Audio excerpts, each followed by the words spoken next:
الحمد للہ رب العالمین والصلاة والسلام علی سید الانبیاء والمرسلین وعلی آلہ واصحابہ اجمعین، اما بعد فاعوذ باللہ من الشیطان الرجیم، بسم اللہ الرحمن الرحیم۔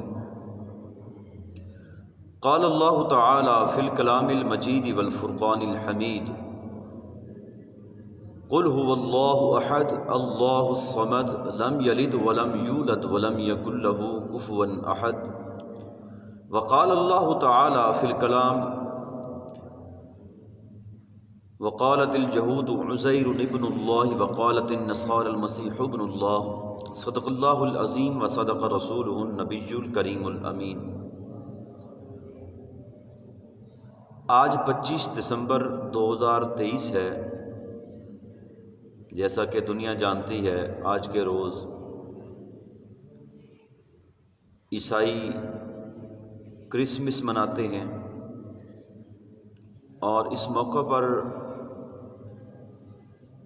ہمارے بعض مسلمان بھائی بھی انہیں کرسمس کی مبارکباد دیتے ہیں۔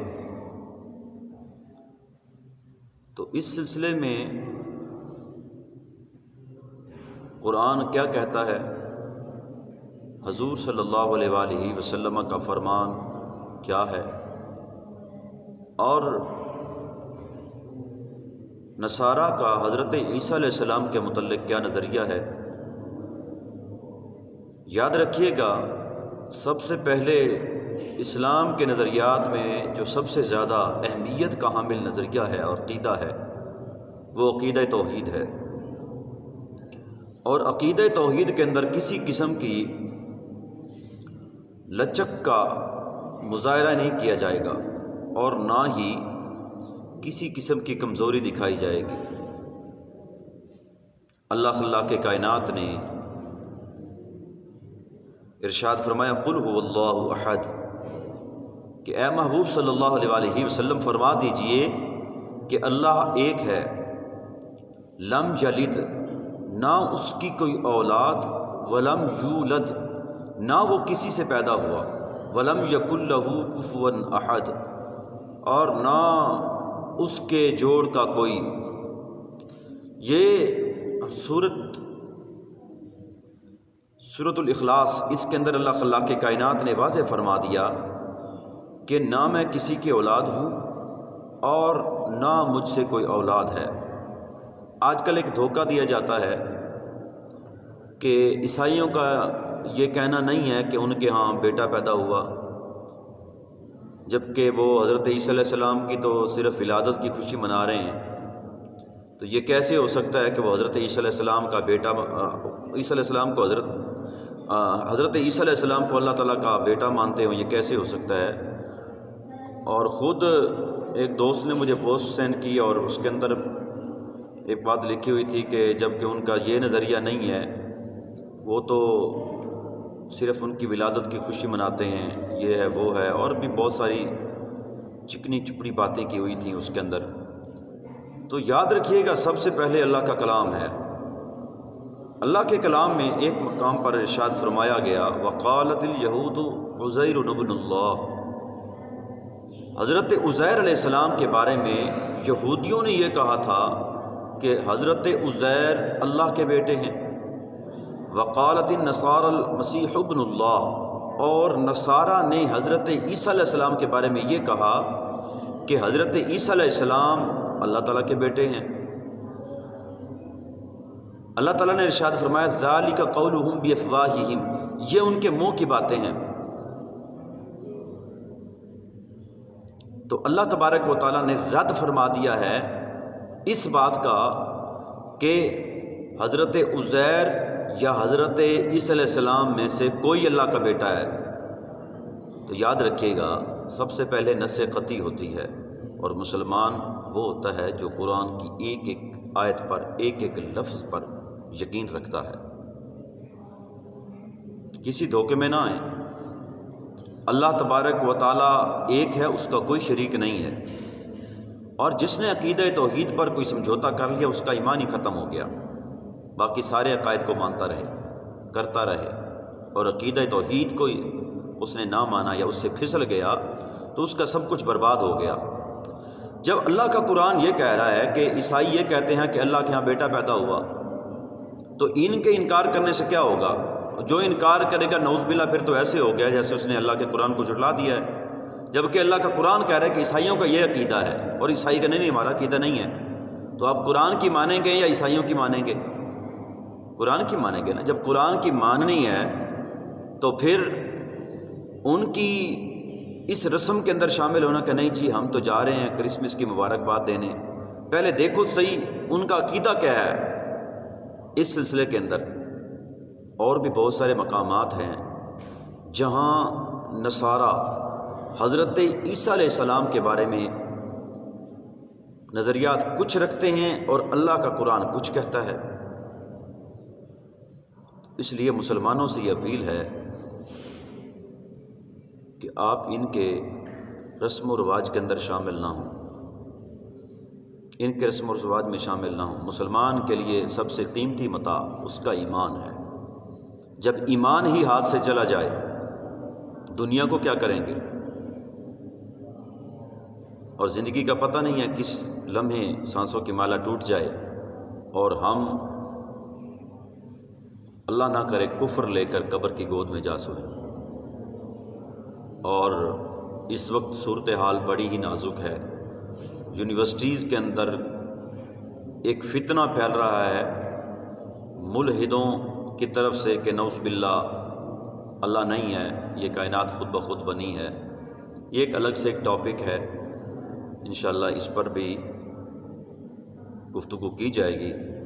آج کے لیے صرف اتنا ہی کافی ہے کہ کرسمس میں شامل نہ ہوں، یہ ہمارا تہوار نہیں ہے۔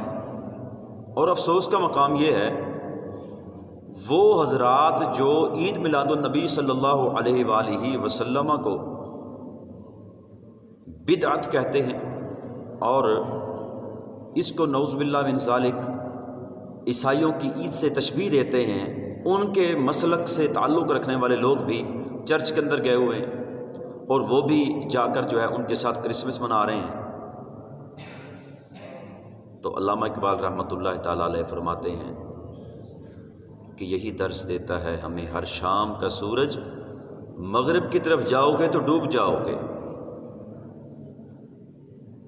صرف ان کی خوشنودی حاصل کرنے کے لیے، ان کی رضا حاصل کرنے کے لیے کہ کسی طرح وہ ہم سے راضی رہ جائیں۔ تو اللہ کا یہ قرآن کہتا ہے کہ وہ تم سے راضی نہیں ہوں گے، وہ تمہارے دوست نہیں ہو سکتے۔ لا تتخذوا اليہود والنصارى اولیاء، ان کو دوست نہ بناؤ یہود و نصارہ کو۔ اور اللہ تبارک و تعالیٰ نے بے شمار مقامات پر اپنی توحید کا اعلان کیا ہے اور ان کے باطل نظریات کو بیان کیا ہے۔ کیا ان لوگوں کو اللہ کا قرآن نظر نہیں آتا؟ اس لیے مسلمانوں سے گزارش ہے کہ اپنے نظریات کو مضبوط رکھیں، اپنے عقائد کو مضبوط رکھیں۔ اللہ تبارک و تعالیٰ کے قرآن کے اندر کئی مقامات پر اللہ تبارک و تعالیٰ نے حضرت عیسیٰ علیہ السلام کے بارے میں واضح فرمایا ہے کہ وہ اللہ تبارک و تعالیٰ کے بندے ہیں، اس کے رسول ہیں، اور اللہ تبارک و تعالیٰ نے ان کو کتاب عطا کی تھی۔ تو لہٰذا مضبوط رہیں عقیدہ توحید پر، اور حضور صلی اللہ علیہ وسلم کا یہ فرمان ذہن کے اندر رکھیں کہ من تشبہ قوما فہو منہ۔ حضور صلی اللہ علیہ وآلہ وسلم نے ارشاد فرمایا کہ جس نے کسی قوم کی مشابہت اختیار کی وہ اسی میں سے ہوگا۔ ویسے تو مسلمانوں کا عقیدہ ہے کہ اللہ تبارک و تعالیٰ کے سارے پیغمبر برحق ہیں، حضرت عیسیٰ علیہ السلام بھی برحق ہیں، حضرت موسیٰ علیہ السلام بھی برحق ہیں، تمام اللہ کے پاک پیغمبر جتنے دنیا میں جلوہ گر ہوئے سب کی آمد کا مقصد اللہ کی توحید کا اعلان تھا۔ تو کیا ہم سب کی پیدائش کی خوشی منانا شروع کر دیں اور شریعت مصطفیٰ صلی اللہ علیہ وآلہ وسلم پر بس ہو گئی ہے؟ حضور کی آمد کے بعد بات ختم ہو گئی۔ اگر آپ عیسائیوں کے ساتھ مل کر کرسمس مناتے ہیں تو پھر جو لوگ مناتے ہیں ان کی بات ہو رہی ہے، پھر ان لوگوں کو چاہیے کہ یہودیوں کے ساتھ مل کر حضرت موسیٰ علیہ السلام کی آمد کی خوشی بھی منا لیں، اور بات آگے بڑھ جائے گی، اور بہت سارے مذاہب جو ہیں دنیا کے اندر موجود ہیں۔ تو اس لیے کسی عالم کا کسی چرچ کے اندر جا کر کرسمس منانا اس بات کی حجت اور دلیل نہیں ہوتا کہ جی فلاں بھی تو کہہ رہا ہے، فلاں بھی تو جا رہا ہے، فلاں نے یہ کہا ہے۔ یہ ایک بات، ایک بیماری آ گئی ہے کہ جناب ہمارے عالم نے جو بات کر دی ہے وہ کمال ہے جی، وہ تو حرف آخر ہے۔ قرآن کیا کہتا ہے اس کی بھی کوئی پرواہ نہیں ہے، حضور صلی اللہ علیہ وآلہ وسلم کا فرمان کیا کہتا ہے اس کی بھی کوئی پرواہ نہیں ہے۔ تو کوشش کیجئے اپنے عقائد پر کاربند رہیے، اللہ تبارک و تعالیٰ کی توحید پر کاربند رہیے، اور نبی دو عالم خاتم النبیین صلی اللہ علیہ وآلہ وسلم کی نبوت اور رسالت اور حضور کی ختم نبوت پر کاربند رہیے، اور اسلام کے بنیادی عقائد پر کاربند رہیے، کیونکہ عقیدہ جو ہے وہ بنیاد ہوتا ہے، عمل اس کی اساس ہے۔ جب عقیدہ ہی خراب ہو جائے تو عمل بھی کوئی فائدہ نہیں دیتا، اس لیے عقیدے میں فرق نہ آنے دیجیے۔ بہت سارے لوگ ہیں جنہوں نے دنیا کے اندر نیک اعمال کیے ہیں، اچھے اچھے اعمال کیے ہیں، لیکن ایمان نہیں تھا۔ مثلا کئیوں نے ہسپتال بنائے ہیں، ایک مثال لے لیں، گنگا رام ہاسپٹل لاہور کے اندر ہے، انہوں نے بنایا اس نے، یا اس کے علاوہ کئی کام ہیں جو انگریزوں نے کیے ہیں، یہود و نصارہ نے کیے ہیں۔ انسانیت کے اعتبار سے وہ فائدہ ہے، لیکن چونکہ ایمان نہیں ہے تو لہٰذا ان کو یہ فائدہ نہیں ہو سکتا کہ اس کا اجر ان کو اللہ تبارک و تعالیٰ آخرت کے اندر عطا فرمائیں۔ آخرت کے اندر ان لوگوں کا کوئی حصہ نہیں ہے جو اللہ تبارک و تعالیٰ کی توحید پر یقین نہیں رکھتے۔ کیا ضرورت پڑی ہے کہ ہم یہود و نصارہ کو خوش کرنے کے لیے ان کی کرسمس کے اندر شامل ہو جائیں، ان کے مذہبی تہواروں کے اندر شامل ہو جائیں؟ اللہ تعالیٰ کی بارگاہ میں دعا ہے اللہ خلاق کائنات ہم سب کو عقیدہ توحید پر تا دم آخر کاربند رہنے کی توفیق عطا